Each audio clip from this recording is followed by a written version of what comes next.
Johnson City police are already seeing less crime in the downtown area after receiving a grant. Right, and the police have actually been using that money for almost a year now. We found in the downtown area that the highest time for crime historically was 2 a.m. and our policing shift, our community policing shift, ended at 2 a.m. We had a 6-month planning period that before we kicked off the grant in April of 2013, that we were able to do some surveys in the targeted area, the Mountain Home and the downtown, to establish some perceptions from the residents and the merchants of what were the greatest concerns in the area. And so when we sat down with the agencies to plan, then we were able to go right to the things that, there was no guesswork. We went right to the information that we were supplied from the people living and doing business in those areas. I'm glad to see the police have a presence downtown. It's good for us. Johnson City police officers have stepped up their patrols in the downtown area over the past few months, and it's all a part of an $800,000 grant they received from the criminal justice programs. We're seeing a lot of community ownership with the Tccrp. We're seeing partners, neighbors, public and private organizations coming together and addressing issues within the Tccrp target areas, and that's really been a great benefit for us. Not only for the planning phase, but also in the implementation process, we've got 22 agencies that are now on board. 6 are funded out of the grant and 16 are not.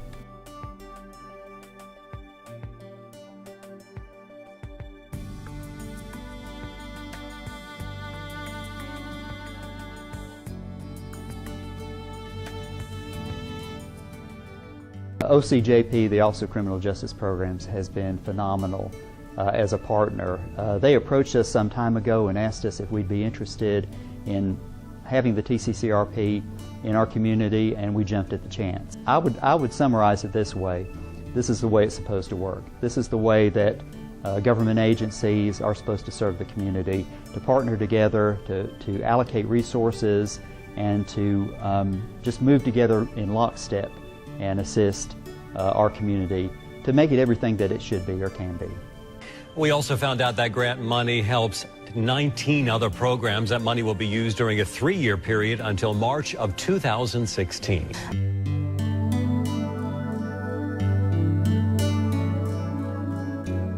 To me, the greatest example, one of the greatest examples of partnership in this project has been with the offender intervention strategy. When we sat down with partners from the community corrections as well as law enforcement, mental health, judges, we saw that we had an area where there was a high percentage, 10% of the individuals living in the targeted areas were on probation or parole for past crimes committed.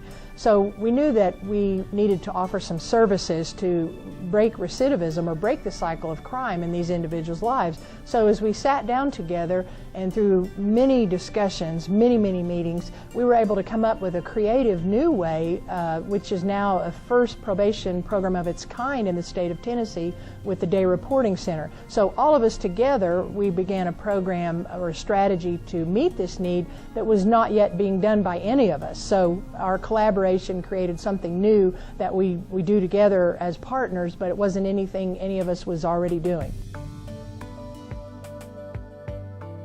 This program has been markedly effective in the intervention area. We have a day reporting center now that's gender specific, and it has been found to be very effective on the part of our local judges who are committing people to that particular program to try to help them get things back under control in their lives and to hopefully prevent any reoccurrence of the crime that caused them to land in that position to begin with. The Day Reporting Center is a 3-phase program. It's high intensity, lasts 9 to 12 months. Individuals are ordered by court to attend that are felony offenders, that are high risk, high need for committing crimes again.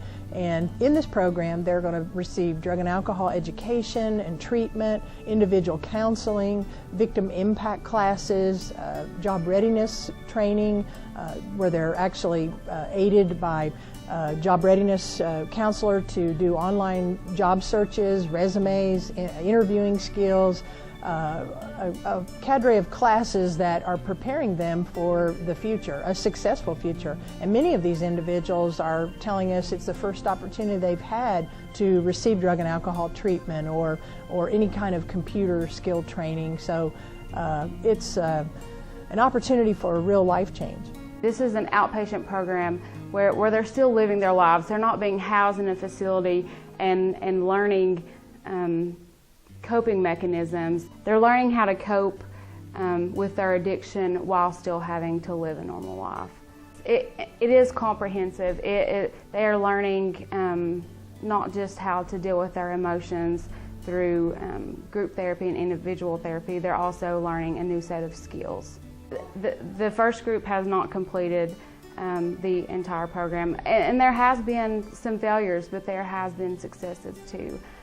We had a guy who came to the DRC from over the weekend, and he told us of a story of him and his girlfriend were watching a movie over the weekend, and he felt the urge that he wanted to relapse. He has an opiate addiction, and that's what he wanted. He couldn't quit thinking about it. He told us that he's never learned how to cope with the things that had happened in his past, and because he came to the Day Reporting Center, he has learned through peer interaction and through having groups and attending the DRC that he was able to find what was a motivator for him, and to learn that it's just not worth it. Simply incarcerating the same group of offenders is not only costly in terms of the financial impact, but also the impact on families. It affects families. Therefore, we must seek out opportunities and alternatives to incarceration, and day reporting centers are one way that we can seek that savings. Even a 1% reduction in the recidivism rate can produce a $1.3 million savings to taxpayers. And it also means safer communities, fewer victims, and restored offenders and their families. Programs such as the DRC that address offenders' substance abuse, educational, and employment needs have been shown to have an effect on whether they reoffend. Some individuals in our area have a different goal entirely: to get their lives back on track and keep themselves out of jail. Back in April, the Johnson City Police Department got an $800,000 grant, and it started what's called the Day Reporting Center. The goal? To reduce the amount of drug-related crimes in areas around Johnson City, as well as stop the revolving door in jails. Offenders are court-ordered to take a series of high-intensity programs that last 9 months to a year. And as News Channel 11's Mike Lamia found out, organizers of the program call it true reform that's stopping the cycle of crime. I just kept going down the same roads, just being in trouble with drugs. For Kevin Butler, it was time for a change. I was selling drugs, using drugs. And he wanted out. If I would have continued down the same road, I'll be missing out more on my daughter's life. Now with the Day Reporting Center, Butler has a chance to be a part of his family's lives. I feel like it's actually working for me because I've never been one to stick with a program as long as I did this one. The program stems from an $800,000 federal grant. The goal? To help reduce jail overcrowding and rehabilitate habitual offenders. We didn't think it was possible until we got this program. Judge Robert Cupp would know better than anyone else. We're their wits end. Jails, and you get out of jail and they go right back to the drugs and back to that lifestyle.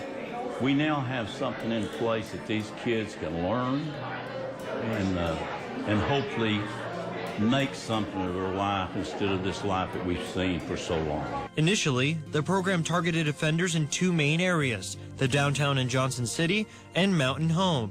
But because of the success, it's now expanded.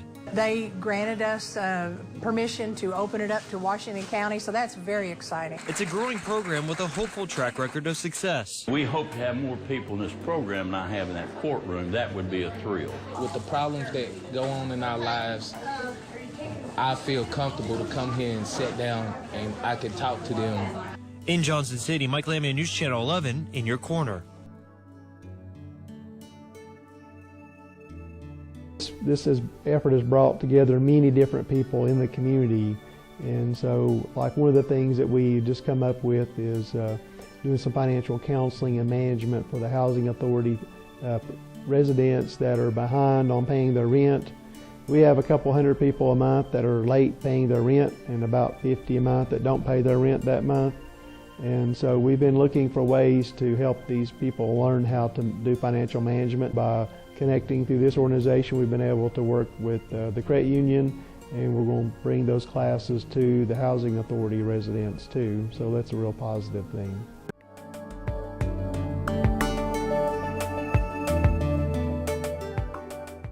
Well, the Tccrp design is to really look at your areas by layers. And a great example in this program was we kept hearing comments from the residents that the neighborhood was very dark, that the rate of feeling unsafe at night more than doubled over during the day. So that prompted me to go out and do a couple of ride-alongs at night with the police officers and just make some notes on a spreadsheet of blocks that had very little lighting. And then, as a result of that, we proposed what we call Operation Nightlight, where we obtained from the power board what it costs to run a porch light at night. We did a flyer. We also are working with Public Works now to pay out of this, to be able to fund out of this grant some additional street lights that are going to go in the area. And we have overwhelming support from the residents to bring additional lighting to the neighborhood.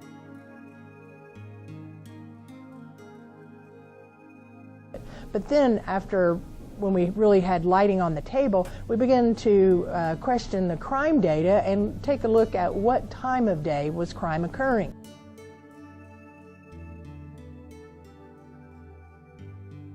Johnson City Police Department had additional foot, bike, and car patrols in the downtown area. She tells me because of that, they saw a 26% decrease in incidents where police were called. Haas says they also saw a 19% drop in arrest, putting workers at ease.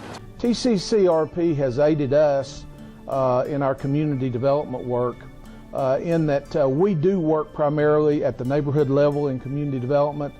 Mountain Home and downtown happen to be two of our target neighborhoods, but again, it's allowed us to focus our attention, our efforts, and some of our funding resources, and some funding resources that have come from the outside to improve conditions and thus the quality of life in those neighborhoods. In the case of property owners, residential property owners, certainly being able to get their homes repaired where they didn't have the resources to do it. In the case of reconstructions, actually living in a house that was literally falling down around them and being able to get a new home that they could afford over a period of time to pay for has been a tremendous quality of life improvement for these folks.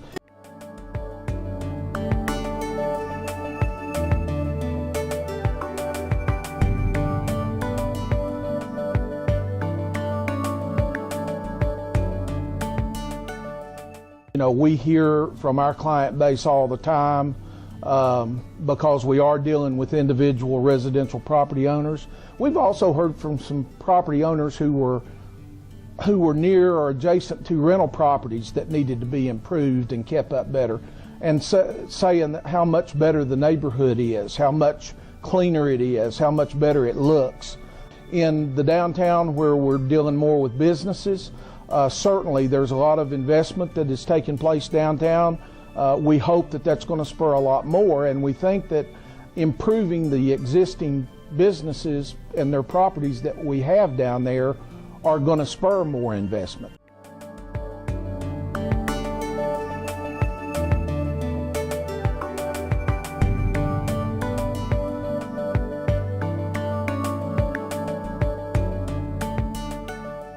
In the case of businesses, we've had some business owners say, hey, you know, we've been down here a long time. The conditions, the environment, the quality is better down here now than it has been. So I think those are personal testimonies from individual businesses and residential property owners that tell us that conditions are getting better. In October of 2012, Dr. Foster and I, as well as students that we hired, went door to door in the Mountain Home neighborhood and conducted interviews with the residents to find out, in their opinions, what the major problems were in their area, what needs they had, what concerns they had, strengths of policing in the area, areas of improvement, and things like that.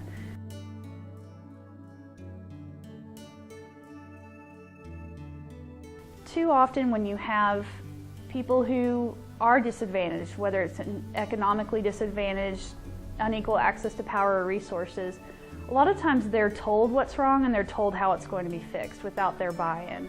So we're really excited about taking the steps to go out and make contact with the residents, get their input, let them see us out there getting their input, and then being able to have them feel a sense of empowerment and a sense of participating in the change.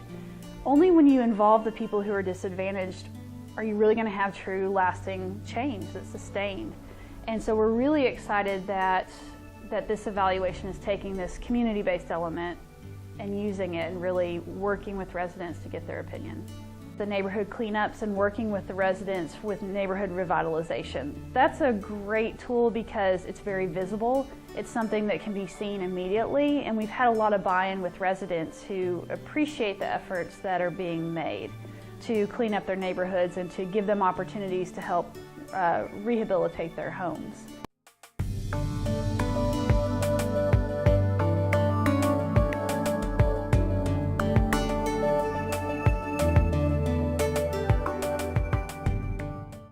In the enforcement end of things, we've identified a couple of areas in the Tccrp zone, primarily our downtown bar situation and a certain area over in the Mountain Home region that we have a lot of crime in that area, especially prostitution and drugs.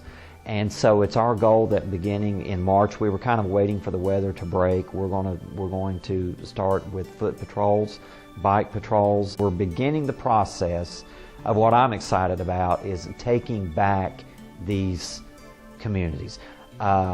There are large segments that live in those specific areas where we're having problems who are law-abiding people who don't like what's going on.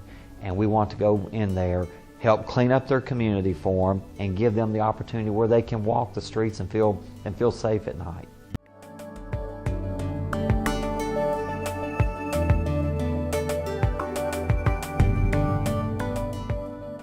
The patrol program was something that the Johnson City Police Department did years ago that went away because of the money's dried up for it, but it has come back as a result of the Tccrp grant. But what we do is we take about 3 or 4 officers and they mentor different at-risk youth within the Tccrp zone for the purposes of trying to show them that there's more to life than just living on the streets or to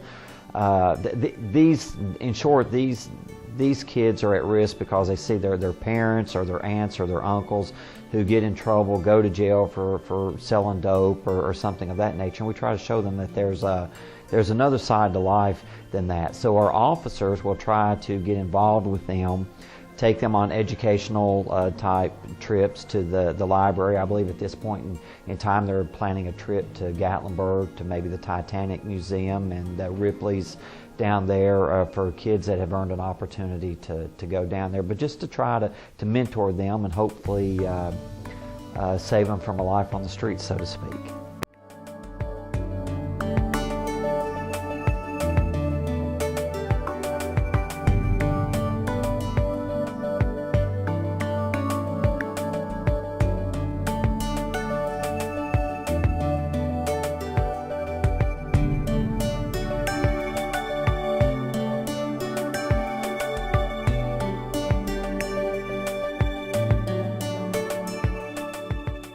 There is hope and there is that little glimmer that you see with these individuals that they really want to make a difference. They've just never been taught how.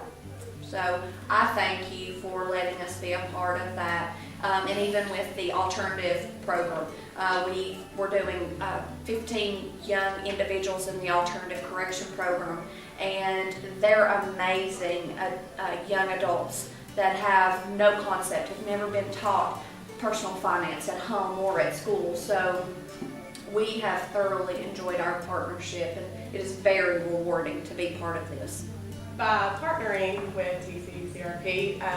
It has allowed Goodwill to come on board and help individuals gain employment with ACCP and the Housing Authority and the Alternative School as well. And it has been wonderful, to say the least. I'm very passionate about what I do, and I'm very thankful for TCCRP for letting me come on board here. What I see happening here is that this provides access to treatment for individuals who in all probability would never have had that opportunity. And that's really significant because you really underline that word opportunity, because people learn that being bad, you know, there's another choice. That is a difficult road, and it requires a lot of work, but it is a choice and it's an opportunity. So what I see here is that folks are getting that opportunity who would not have had it. Over time, this will affect our community in a very positive way.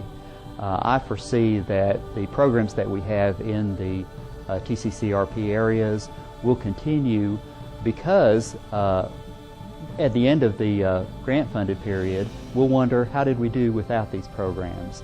The community members will look at the programs and they'll say, you know, it's great that we have these programs now, but at the end of the project period, you know, that's really something that we want to continue. That's really something we want to sustain and go forward with. So I see a lot of long-term benefits. What a tremendously talented, dedicated group of individuals that we have in our city, and I reported this to the city commissioners when I gave an update on the project at the meeting in January to give them and the mayor an update of the program. As the director, I feel so fortunate to be involved with all the people that make up the TCCRP.